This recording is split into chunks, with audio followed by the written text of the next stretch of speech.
Also, they said that this is the police office 1915 until 1930, but so far we're not allowed to go inside because of the COVID restriction. Still, we're going to look a little bit in the entrance and look at the wood.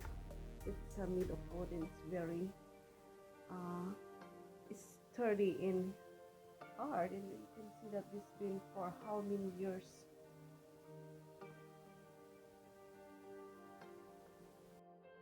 We're going to check in what's inside of this police office. As you can see, they have the old typewriter here.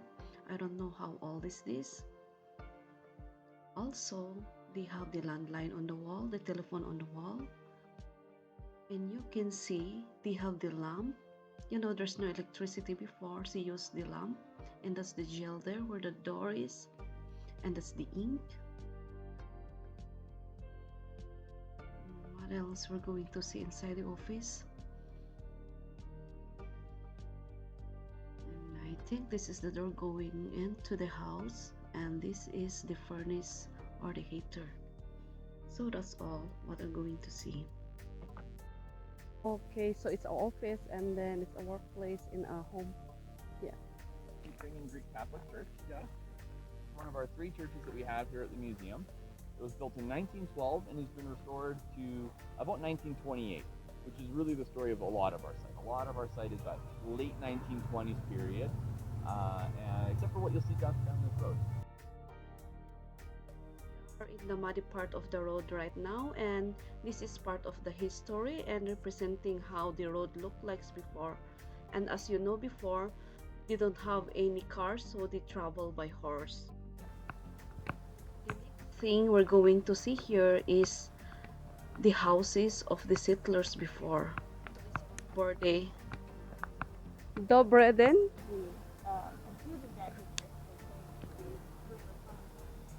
So how many people usually live in a house like this? How many people live inside?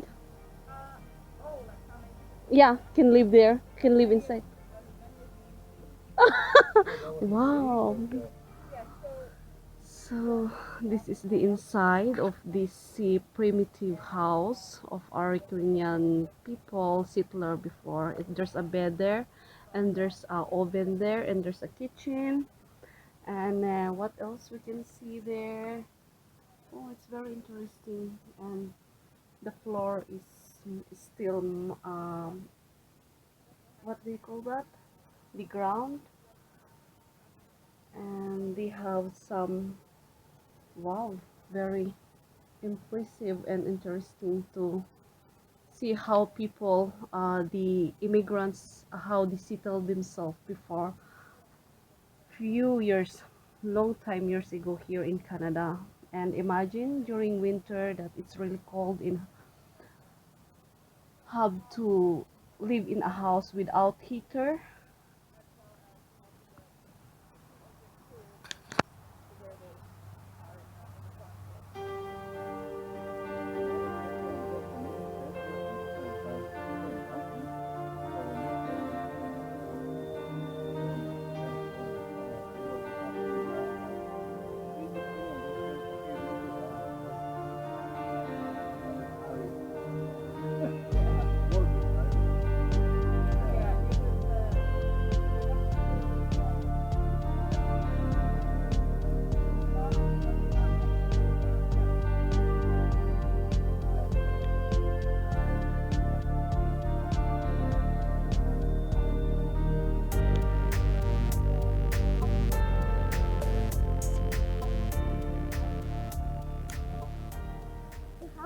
Built in 1909.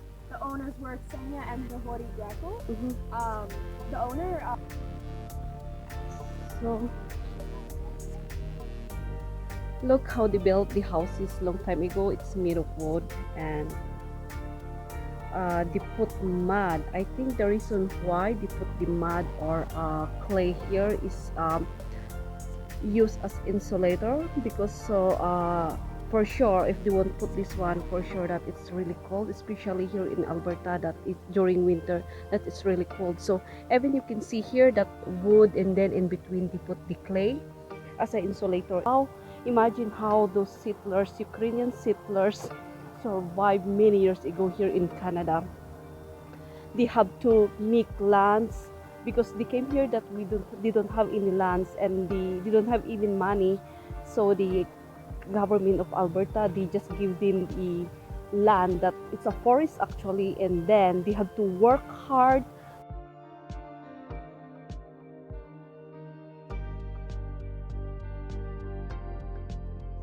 Crops they used to plant for consumption or for trading purposes.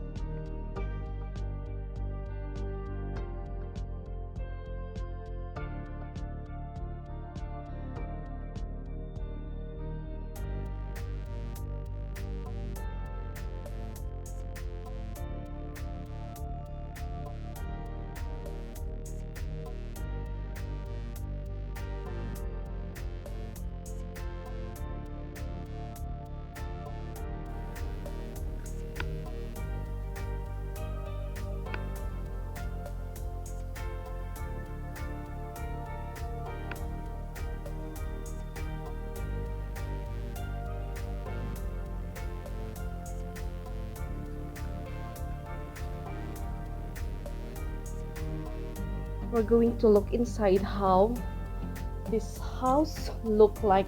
This is the kitchen. So that's their kitchen, and even what is that? A water jug, and what's the other one? That metal, I don't know. And you can see the chest there. Wow, and they have lots of dried flowers, and this for sure, this is what the people use, what the settler use as a medicinal plant. And can you see their arts? It's on the wall. It's very beautiful. And we'll look. Oh shoot! Oh, this is a part of insulator.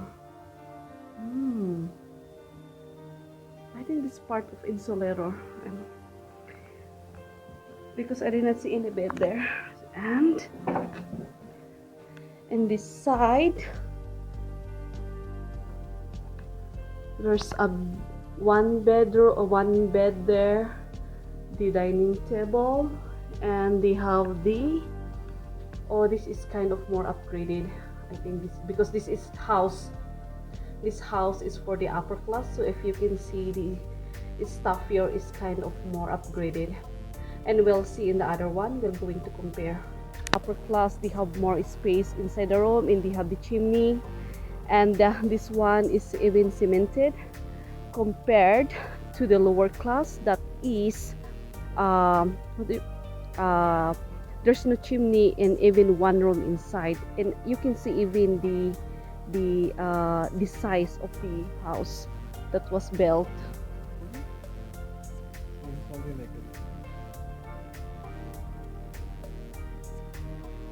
This house here is the same as the other, that made of the walls are wood, and then the paint with the lots of clay in the soil, and the roof are made of grass.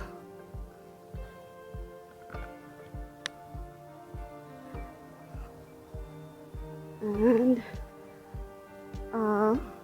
someone's home. So they wouldn't use these as crops, of course. They would only use them in their garden for food for themselves. They would only mass produce wheat to sell the grain for money.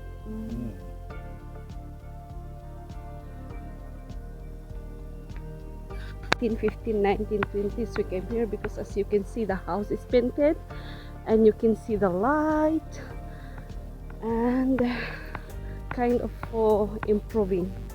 The history is improving, and I think they have chickens here. I've seen, and I think this, if I'm not mistaken, this is not a house, but this is what do you call that? Horse. So house.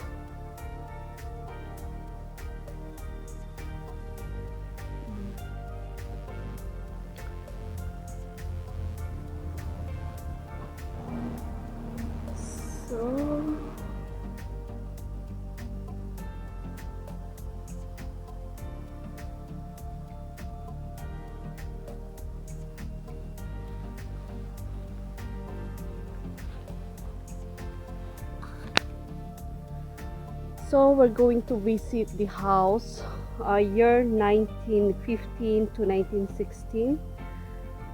We came a while ago from the primitive and then improve, and then I think this house here is has more improvement, and we're going to show that one so we can compare what's the difference a while ago and from now. As soon as I enter in this house, I can see the difference.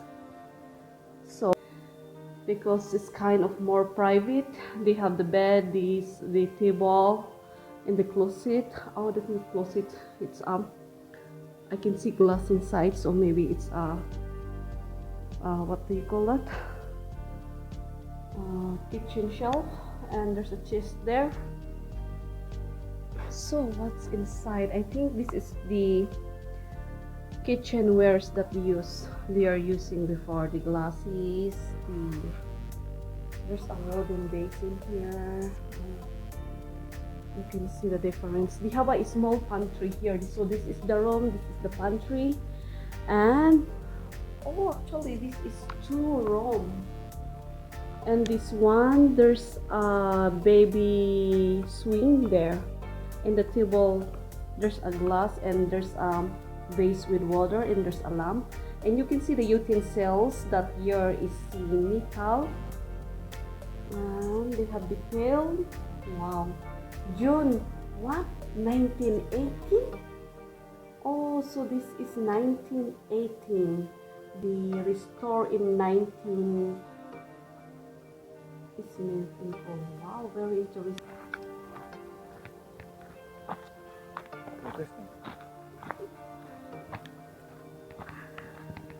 Oh, shrine. We are approaching the shrine. So they have a shrine here. So before, the missionaries, every time they pass a shrine, they have to sit. We are approaching the shrine. So they have a shrine here. So before, the missionaries, every time they pass a shrine, they have to sit and show respect to the shrine. That's what I know about this shrine. But anyway, I'm going to read. It says reconstructed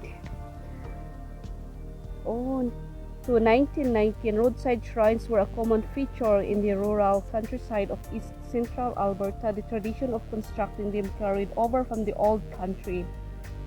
Shrines were usually located at a crossroad. People would typically cross themselves or stop to pray as they passed these shrines. So that's they're going to stop over, sit and pray. The shrine is reconstructed based on that original stood in the Deerland area 20 kilometers north of Lamont.